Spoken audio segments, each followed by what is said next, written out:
Hello dear learners. तो Euclid's ने geometry की कहानी बताई थी। ज्योमेट्री को पहली बार रूल्स के साथ शेप्स को बताने वाले पहले साइंटिस्ट थे यूक्लिड्स। ठीक है, तो जो भी इंपॉर्टेंट क्वेश्चन आने वाले वो यहीं से आने वाले हैं। जो आपने लास्ट लेक्चर में देखा था उसमें यूक्लिड्स और एक्सियम्स के स्टेटमेंट एज इट इज आपको याद करने जरूरी है। इसके अलावा जो कॉन्सेप्ट बताया था पूरा का पूरा चैप्टर एक थ्योरेटिकल चैप्टर है जिसके कॉन्सेप्ट पूरे पूरे डिस्कस हो चुके हैं। अब हो सकता है कि इसमें से बहुत कम क्वेश्चन आने के चांसेस है, लेकिन हो सकता है अगर इसमें से आए तो कैसे आएंगे, कहां से आएंगे, वो इसी लेक्चर से आएंगे। इसके अलावा आपको इसमें कुछ ज्यादा पढ़ने की जरूरत ही नहीं है। इससे ज्यादा पढ़ना इस चैप्टर को लेके आपको पढ़ना ही है तो आप आगे चल के और पढ़ो, पॉलिनोमियल्स पढ़ो, या फिर आगे चल के आप ये पूरा क्वाड्रेटिक इक्वेशन ये सब इस सब में प्रैक्टिस करो ज्यादा। ठीक है, ये एक बार आपने देख लिया तो लेक्चर खत्म है, इससे ज्यादा कहीं से आने ही नहीं वाला है। ठीक है, तो आइए शुरू करते हैं इंपॉर्टेंट क्वेश्चंस का चैप्टर, इंट्रोडक्शन टू यूक्लिड ज्योमेट्री। ठीक है, पहला क्या बोल रहे हैं, which of the following statement are true और false, give reason for your answer. हर एक क्वेश्चन का रीजन देना है, ठीक है, और बताना है कि ट्रू है या फॉल्स है। ठीक है, तो पहला क्या बोल रहा है, only one line can pass through a single point. क्या केवल एक सिंगल पॉइंट से एक ही लाइन पास हो सकती है? क्या केवल एक सिंगल पॉइंट से एक ही लाइन पास हो सकती है? ठीक है, तो देखना एक सिंगल पॉइंट से कितनी लाइन पास हो सकती है? Sir infinite many lines pass कर सकती है। ठीक है, एक सिंगल पॉइंट से कितनी भी पास कर सकती है, एक सिंगल पॉइंट से कितनी भी पास कर सकती है। ठीक है, तो ये स्टेटमेंट क्या हो जाएगा सर? फॉल्स हो जाएगा। ये स्टेटमेंट क्या हो जाएगा? फॉल्स हो जाएगा। ठीक है, only one line can pass through a single point, false, because reason भी देना था, because infinite many lines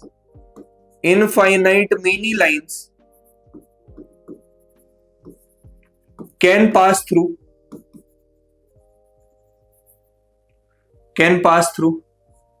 a single point, ठीक है, उम्मीद करता हूं ये क्लियर होगा। तो एक लाइन को बनाने के लिए मिनिमम कितने पॉइंट चाहिए सर? मिनिमम 2 पॉइंट चाहिए। दो पॉइंट्स मिल गए तो एक सिंगल लाइन बन जाएगी। There are infinite number of lines which pass through 2 distinct point.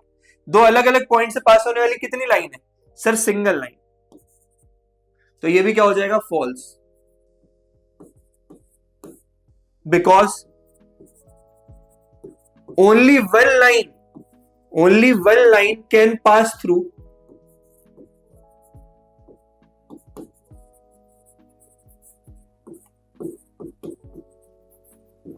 a single point.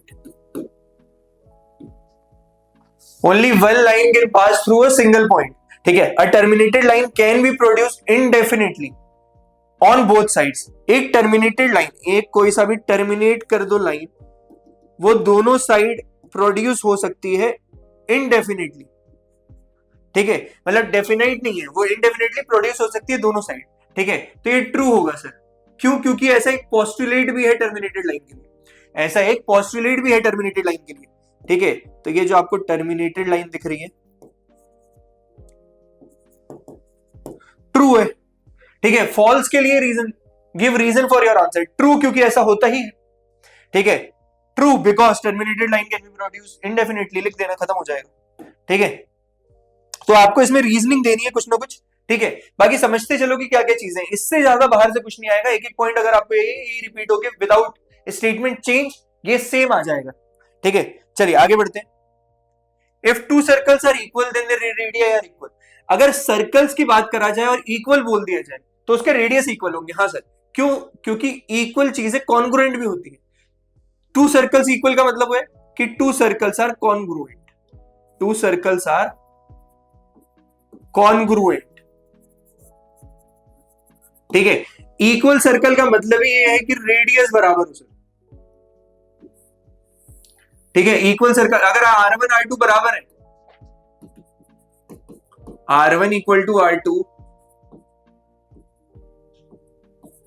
Circles are called equal, वो इक्वल ही बोले जाएंगे। तो ये स्टेटमेंट ट्रू हो गया सर। ठीक है, इफ ए बी बराबर P Q and P Q बराबर एक्स वाई। ठीक है, इसको अगर मैं उल्टा करके लिखूं, यही देखना, x y equal to p q. If two things are equal to same thing, if two things are equal to same thing are equal to one another, इसका मतलब क्या, इंप्लाइज ये इसको इंप्लाई कर रहा है। If two things are equal to same thing, if two things, ये भी इसके बराबर है सर, ये भी इसके बराबर है। If two things are equal to same thing are equal to another, इसको कौन बताता है, एक्सियम 1 बताता है, ठीक है, इसलिए ये ट्रू है। True in accordance with axiom 1, true in accordance with axiom 1, true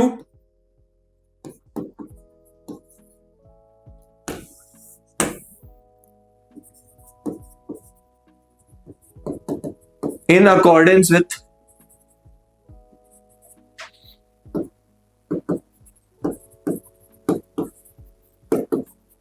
axiom 1, because in accordance with axiom 1 के हिसाब से सर ये, ठीक है।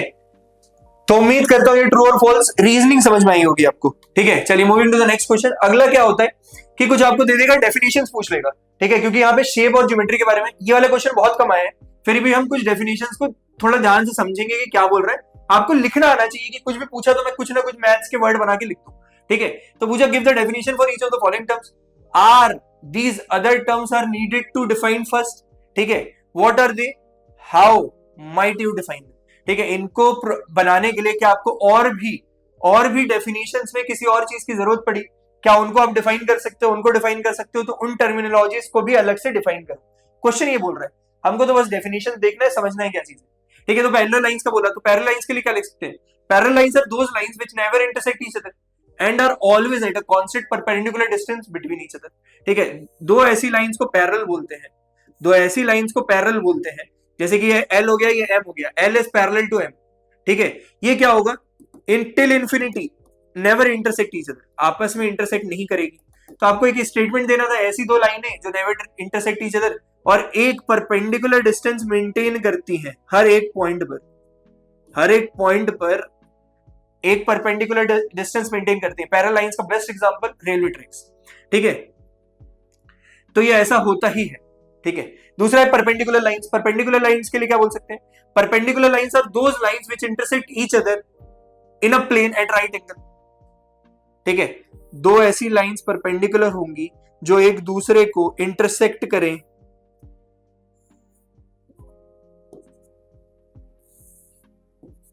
जो एक दूसरे को इंटरसेक्ट करे 90 डिग्री पर, जो एक दूसरे को इंटरसेक्ट करे 90 डिग्री पर। L is perpendicular to M,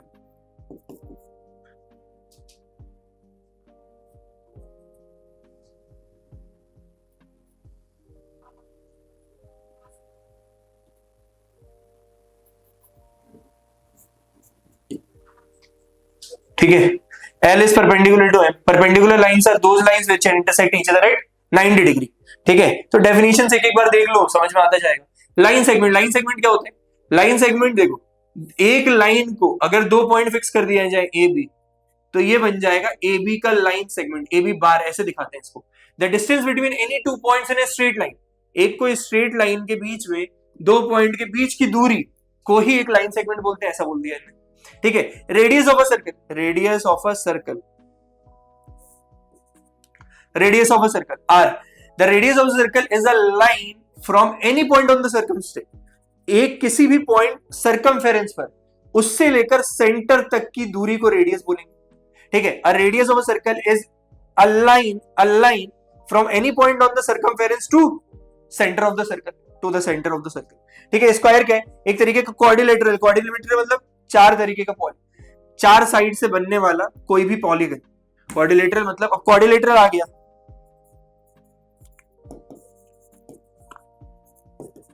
a polygon having four sides,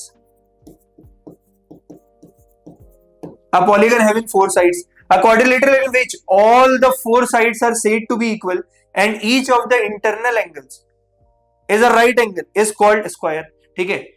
चार साइडेड पॉलीगन से है, चार साइडेड पॉलीगन से है और ये 90 डिग्री बना रहा है, ये 90 डिग्री बना रहा है, ठीक है, ये 90 डिग्री बना रहा है, यहां तक हो गया, ठीक है। तो ऐसे ही कुछ डेफिनेशंस आएंगे और देख लेते हैं, ठीक है। अदर टर्म्स हो सकते हैं जो पूछे जाए, ठीक है। तो एक पॉलीगन है, पॉलीगन की डेफिनेशन कैसे बनेगी, a closed figure made up of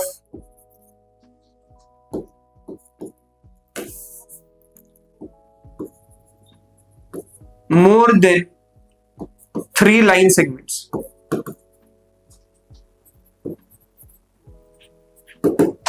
ठीक है, a closed figure made up of 3 line segments, 3 line segments or more than 3 line segments, more than 3 line segments. ठीक है, क्लोज फिगर देखो 2 लाइन से कभी बन ही नहीं सकता क्लोज फिगर, एक और चाहिए होगा, यहां से क्लोज फिगर शुरू हो जाते हैं। सबसे बेसिक पॉलीगन कौन सा हो गया, मतलब ट्राइंगल हो गया, फिर आगे के जितने बचेंगे वो भी पॉलीगन कहलाएंगे। एंगल कैसे बनता है, एंगल कैसे बनता है,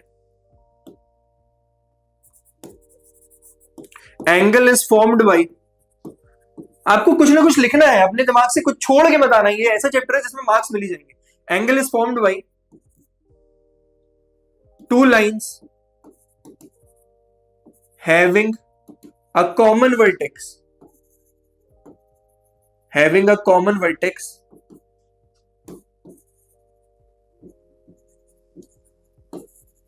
common end point, common end point। रे क्या होता है,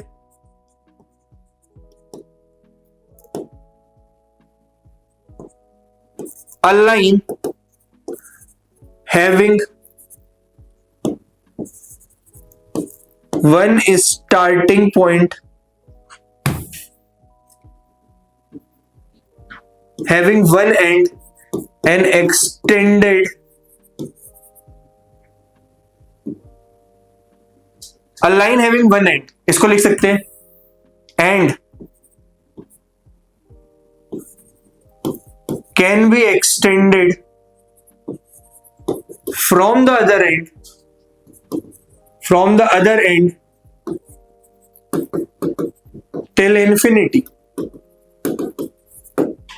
ठीक है, एंड कैन बी एक्सटेंडेड, जितनी मर्जी, एक स्टार्टिंग पॉइंट हो गया ए पॉइंट और उसको कितना भी एक्सटेंड कर दो। एंगल किससे बनता है, 2 रे से, ए और बी, और एक कॉमन वर्टेक्स हो गया इसका, एक कॉमन वर्टेक्स हो गया इसका।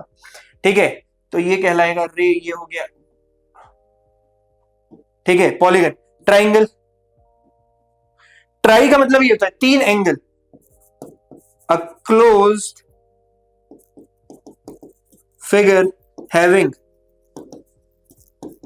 3 sides and 3 angles and 3 angles।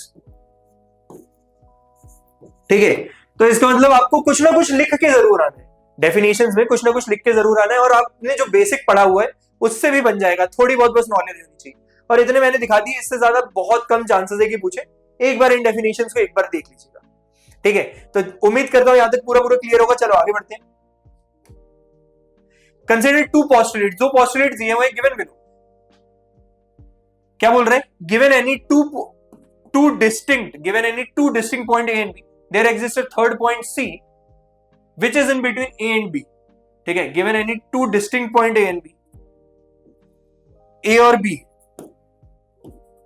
2 points है, there exist a third point C which is in between A and B.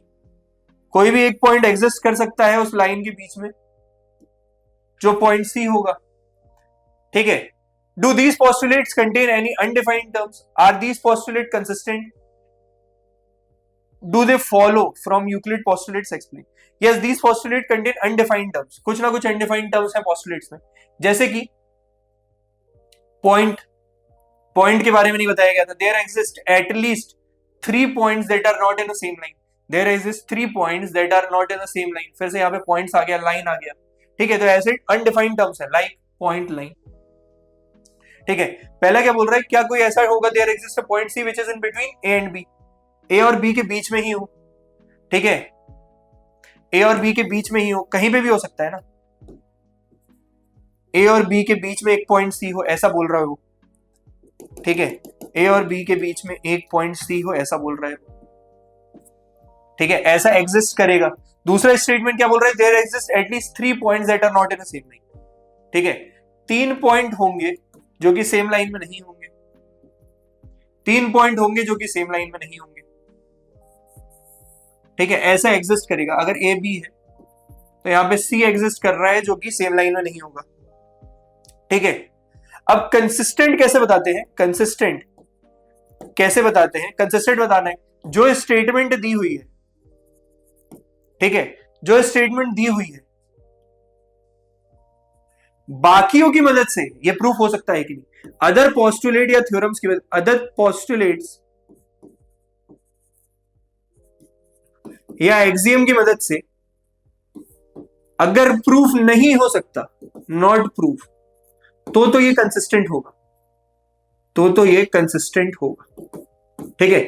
तो बाकी किसी की मदद से इसको प्रूफ कर सकते हैं, नहीं कर सकते हैं, तो ऐसा बोल दिया, हो सकता है एक पॉइंट सी बीच में भी लाई कर सकते हैं और 3 ऐसे पॉइंट आ सकते हैं जो कोलिनियर ना हो, ये भी ट्रू है, दोनों सच हो सकते हैं स्टेटमेंट, तो बोला जा रहा है कंसिस्टेंट है, कंसिस्टेंट है। No they do not follow Euclid's postulate, ठीक है, ये क्या फॉलो करते हैं, कंसिस्टेंट है तो फॉलो कर ही नहीं सकते, सेम चीजें फॉलो नहीं करेंगे, दे फॉलो एक्सियम्स, ठीक है, दे फॉलो एक्सियम्स, पोस्टुलेट नहीं फॉलो कर रहे हैं तो क्या फॉलो कर रहे हैं, एक्सियम्स फॉलो कर रहे हैं, ठीक है, लेकिन इसको नहीं लिखना, दे फॉलोज एक्सियम मत लिखना, ठीक है, दे डू नॉट फॉलो करके, ठीक है, क्योंकि एक्सियम की डेफिनेशन मैंने क्या बताया था बीच में, ठीक है, एक्सियम रिलेट करेगा आपको through out mathematics, through out mathematics, ये क्या है, ये पोस्टुलेट्स है, लाइंस वगैरह के बारे में बता रहे हैं, पॉइंट्स वगैरह के बारे में बता रहे हैं, शेप्स ज्योमेट्री जहां जाती है उसको पोस्टुलेट ही करेंगे, एक्सियम मत लिख देना, ठीक है। चलो आगे बढ़ते हैं, moving to the next question. अब ये जो क्वेश्चन है ना, ये ऐसा आ सकता है भाई साहब 2 मार्क्स के लिए, ठीक है, इसमें आपको एक्सियम और पोस्टुलेट जो आपने पढ़े हैं, 7 एक्सियम 5 पोस्टुलेट, उनकी मदद से कुछ चीजें प्रूव करनी है, उनकी मदद से आपको कुछ चीजें प्रूव करनी है, जैसे कि if a point C lies between 2 points A and B such that if a point C lies between 2 points A and B such that A और B के बीच में एक पॉइंट C लाई कर रहा है सर, A और B के बीच में एक पॉइंट C लाई कर रहा है सर, ठीक है, such that AC बराबर BC, then prove that AC equal to half of BC, ठीक है, तो मेरे को कुछ नहीं करना है, ये AC को हाफ ऑफ BC प्रूफ करना है, मतलब ये C मिड पॉइंट होगा, कैसे भी ये प्रूफ कर देना है, गिवन दैट क्या था, AC बराबर BC गिवन है, ठीक है, now adding AC on both side, AC को दोनों साइड ऐड कर दिया, LHS और RHS में AC दोनों साइड ऐड कर दिया, तो क्या बन गया, AC plus AC BC plus AC, ठीक है, if equals are added to equal the whole are equal, ये मुझे पता है, ठीक है, if equals are added to equals the whole are equals, ये भी मुझे पता है, ठीक है, ये भी क्या है, अपना एक्सियम था,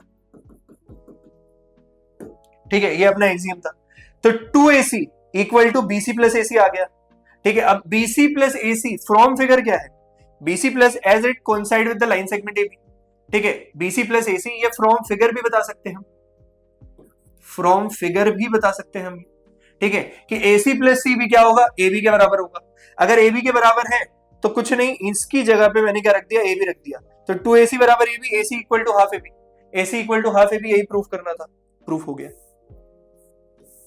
प्रूफ हो गया, देख लो जरा, देख लो जरा, कुछ नहीं, इसमें AC बराबर AB दिया था, मैंने क्या किया, AC को दोनों साइड ऐड किया, क्यों, क्योंकि AC इक्वल टू समथिंग चाहिए और उधर हाफ जा रहा है, तो मेरे दिमाग में बोला इसको 2AC बराबर AB लिख सकता हूं, इसको जो प्रूफ करना है उसको 2AC बराबर AB लिख सकता हूं, तो मैंने दोनों साइड AC ऐड कर दिया, एक जगह 2AC मिल गया, दूसरी जगह BC प्लस AC दिख रहा था, ठीक है, मेरे को चाहिए AB, तो मैंने देखा फिगर के हिसाब से तो यही है, और जहां पे भी चीजें कोइंसाइड करती हैं वो आपस में बराबर होती हैं, ठीक है, चीजें जहां पे कोइंसाइड करती हैं, if two things coincide with each other are equal to one another, ये हमें एक्सियम बताता है, ये हमें एक्सियम बताता है, तो वहां से हमको ये पता चल गया, और फ्रॉम फिगर भी देख सकते हैं कि ये दोनों AB के बराबर है, रखा आंसर आ गया, ठीक है, तो सिंपल प्रूफ होता है कुछ एक्सियम्स की मदद से, ये बेसिक बस आपको करके दिखाने की ऐसा होता है, ठीक है, मेरी माने तो ये सब प्रूफ करने का कोई सेंस भी नहीं है, ठीक है, ये आपको कुछ सिखा भी नहीं रहा है, लेकिन एप्लीकेशन तो बता रहा है ना, कि जो चीज आपने पढ़ी तो आपका दिमाग उतना वर्क कर रहा है कि उसको अप्लाई कर ले, बस यही जानना है उसको, ठीक है।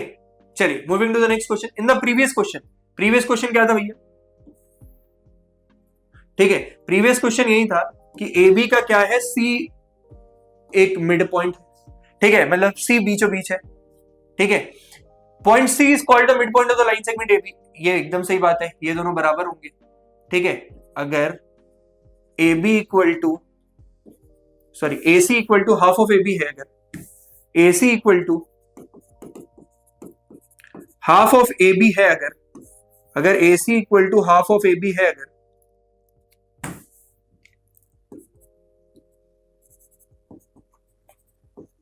AC equal to half of AB है अगर, AC equal to half of AB है अगर, then prove that every line segment has one and only one midpoint.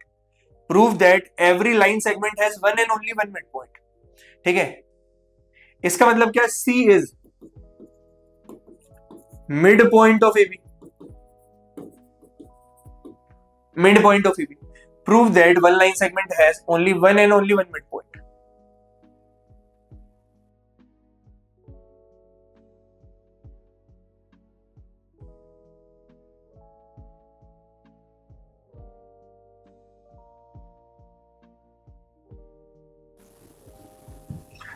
ठीक है, having only one and only one mid point. तो अब इसको contradiction से ही सॉल्व करूंगा मैं, देखना जरा कैसे। इसको मैं क्या कर रहा हूं? कॉन्ट्राडिक्शन से सॉल्व कर रहा हूं। कॉन्ट्राडिक्शन से सॉल्व करने के लिए मैं यहां पे एक और मिड पॉइंट मान ले रहा हूं कि D is also mid point. Let us assume that D is also the mid point of AB। AB का मिड पॉइंट है सर, ठीक है। D भी है, C भी है। C तो दे ही रहा है, गिवन है। C तो दे ही रहा है, गिवन है। मैंने इसको भी मान लिया, ठीक है। अगर ऐसा है तो ये इंप्लाई करेगा अगर D is also mid point, AD बराबर DB, AD बराबर DB, ठीक है। अब अकॉर्डिंग टू क्वेश्चन के according AC equal to CB होगा। C is the midpoint. C is the midpoint. ठीक है, C is the midpoint.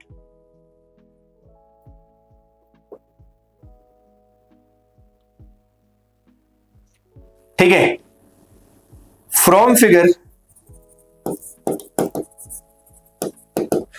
Figure नहीं, इसी में AC प्लस AC कर रहा हूं equal to CB plus AC होगा, ठीक है।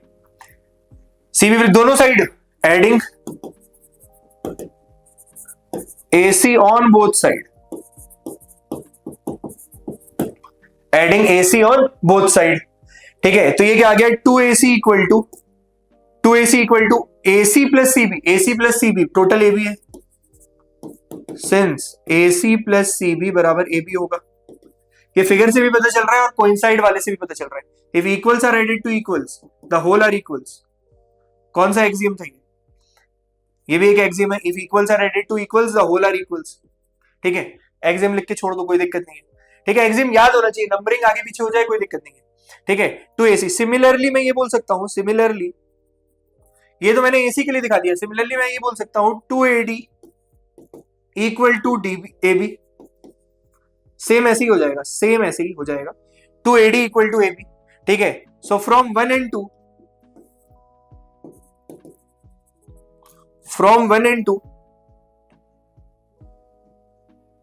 इसमें पेज नहीं था ना, यही तो ढूंढ रहा।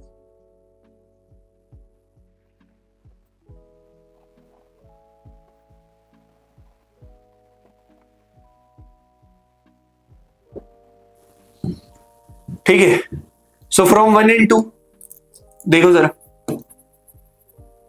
फ्रॉम 1 and 2 एक और दो की मदद से, फ्रॉम 1 and 2 मैं क्या बोल सकता हूं?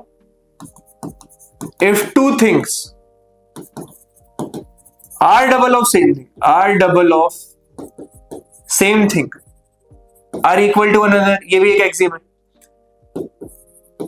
Of same thing are equal to one another,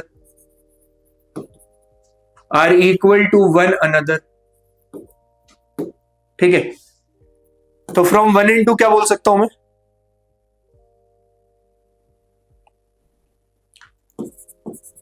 to AC equal to 2AD, AC equal to AD। This implies C and D coincide with each other, that is one line has only one and one midpoint, one and only one midpoint। देखना जरा इसमें किया क्या। इसमें मैंने कुछ नहीं किया, मैंने एक और मिड पॉइंट को माना। पहले वो बोल रहा था कि एक लाइन के एक ही मिड पॉइंट हो सकता है, मैंने मान लिया दो है। दो के हिसाब से एडी बराबर डी भी होना चाहिए, एसी बराबर सी भी होना चाहिए। एसी एसी ऐड किया इस वाली स्टेटमेंट में, 2ac बराबर एबी आ गया। 2ac बराबर एबी, क्योंकि सी मिड पॉइंट था तो 2ac बराबर एबी आना ही था।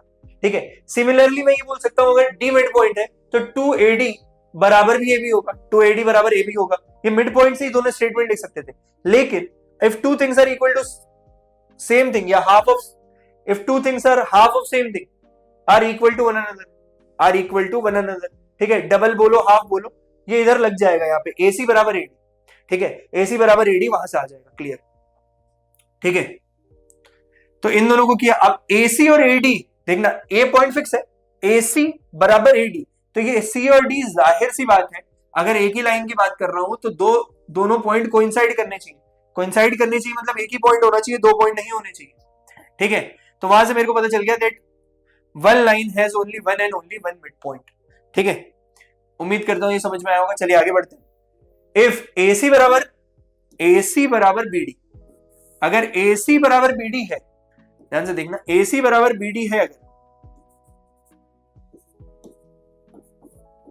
ठीक है, इसमें से मैं अगर ये इक्वल वाला पार्ट हटा दूं, ठीक है, दोनों में से सब्ट्रैक्ट कर दूं, ये बराबर दिया हुआ है, इसको सब्ट्रैक्ट किया। If equals are subtracted from equal axiom 2 then the whole are equal, if equal are subtracted from equal then the whole are equal. तो AC बराबर BD दिया हुआ है, मैं क्या कर रहा हूं, BC को हटा रहा हूं, AC minus BC, BD minus BC। Axiom है, कौन सा एक्सियम है ये बोल के बता दे रहा हूं। If equals are subtracted from equals then the whole are equals, if equals are subtracted from equals then the whole are equals. ठीक है, और फ्रॉम फिगर मुझे ये पता है, फ्रॉम फिगर मुझे ये पता है, AC minus BC, AC minus BC equal to, AC minus BC equal to AB। ठीक है, और BD minus BC equal to, BD minus BC equal to CD equal to CD। ठीक है, तो ये कितना हो जाएगा सर, देखो AB बराबर CD, AB बराबर CD, hence proved, hence proved. ठीक है, यहां पे गिवन था, ये प्रूफ हो गया। ठीक है, तो कुछ करना ही नहीं है इसमें, ये तो बहुत सिंपल था। ठीक है, चलिए उम्मीद करता हूं ये समझ में आया होगा। Moving to the next question, why is axiom 5 in the list of Euclid axiom considered a universal truth, considered a universal truth. ठीक है, तो ये बोल रहा है why is axiom 5 in the list of Euclid's axiom considered a universal truth. अब axiom 5 कौन से की बात कर रहा है ये बता दे रहा हूं बस। ठीक है, एक्सियम 5 बोलता है whole is greater than a part, whole is greater than a part, whole is greater than a part, whole is greater than a part. ठीक है, एक पार्ट से होल बड़ा ही होगा। इसको समझाने के लिए, ये यूनिवर्सल ट्रूथ है, कोई सा भी ले लो आप। ठीक है, किसी भी चीज के टुकड़े करोगे तो वो टुकड़ा छोटा ही होगा पूरे पोर्शन से। ठीक है, एक पिज्जा का एग्जांपल लेते हैं, 4 स्लाइसेस का कोई पिज्जा है,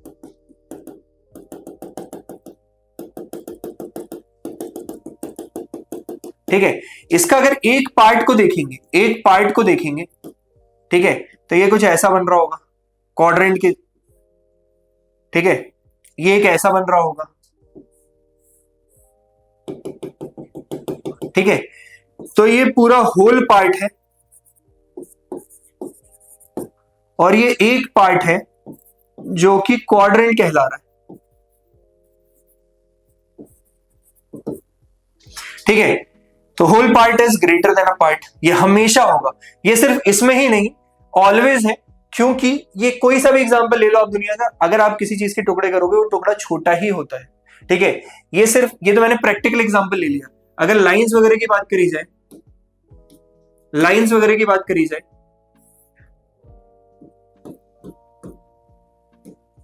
ठीक है, AC DEF, ठीक है, AD, AC हमेशा बड़ा होगा AD से, AC हमेशा बड़ा होगा EF से, उसके पार्ट से होल वाला हमेशा बड़ा ही होगा। ठीक है, हमेशा बड़ा ही होगा। ठीक है। तो whole is always greater than a part. इसको आप बस इंग्लिश में लिख लेना, थोड़ा सा और एक्सप्लेन कर देना जो मैंने बताया है, ठीक है। Taking an example of a pizza, a part of a pizza is always smaller than the whole pizza, ठीक है। ऐसे करके भी आप बता दोगे, एग्जांपल लिख दोगे, खत्म हो जाएगी कहानी, ठीक है। उम्मीद करता हूं ये समझ में आया होगा। चलिए moving to the next question, how would you rewrite Euclid fifth postulate. उसके लिए फिफ्थ पोस्टुलेट पता होना चाहिए। फिफ्थ पोस्टुलेट बोलता है अगर दो लाइंस आपस में इंटरसेक्ट करते हुए जा रही है, सॉरी, दो लाइंस को अगर एक कोई स्ट्रेट लाइन काट रही है,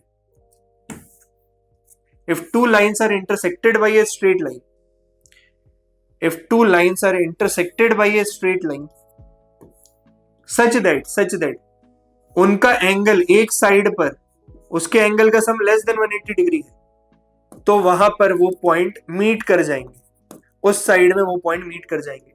अगर एंगल 1 प्लस एंगल 2 का sum less than two right angles है, 290 डिग्रीज का, यानी कि 180 डिग्री से लेस है, यानी कि 180 डिग्री से लेस है, तो वो क्या करेंगे, आपस में एक जगह पे जाके मीट करेंगे, ठीक है। इसको आप किसी और लैंग्वेज में लिखना है तो ऐसे लिख दो, इसको किसी और लैंग्वेज में लिखना है तो चाहे तो पैरेलल लाइन की डेफिनेशन बन सकती है, ठीक है। If to parallel lines, if two lines intersected by a straight line, two lines intersected by a line such that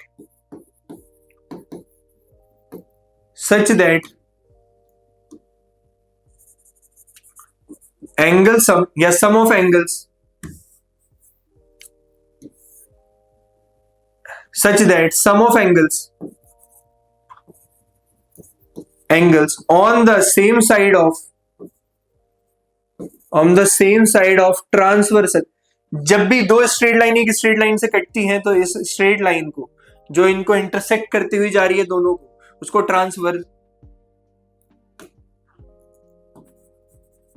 transversal बोला जाता है, ठीक है। Angle sum on the same side of transversal is less than 180 degree, the two lines will meet at that side,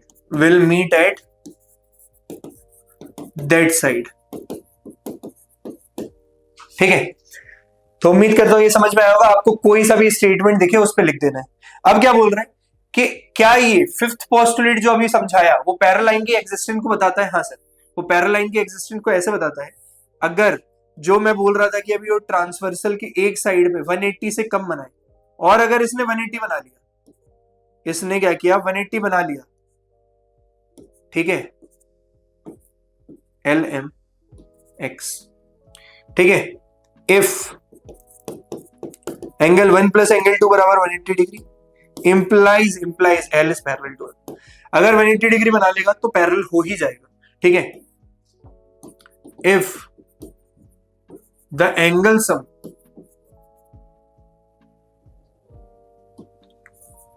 on one side of transversal in Euclid's fifth postulate will become equal to 180 degree, then it implies the two lines are parallel, ठीक है। तो वो parallel lines की existence को दिखाता है।